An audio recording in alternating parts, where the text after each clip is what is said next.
సుగ్రీవుని ఆజ్ఞతో, శ్రీరాముని ఆశీస్సులతో హనుమంతుడు సముద్రతీరంలో నిలబడి ఆ పారవలేని సముద్రాన్ని ధైర్యంగా చూస్తున్నాడు.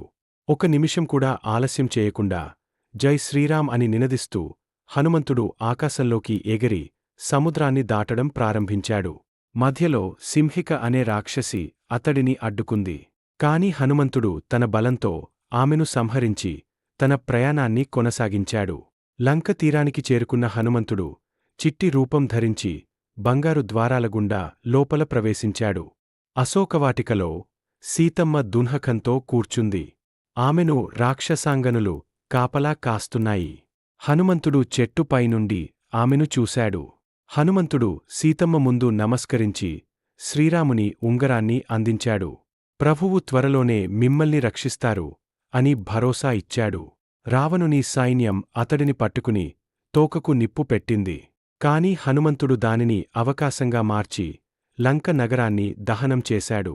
తన కర్తవ్యాన్ని పూర్తిచేసి సీతమ్మ సమాచారం రాముడికి చెప్పేందుకు హనుమంతుడు ఆనందంగా సముద్రాన్ని దాటి తిరిగి వచ్చాడు.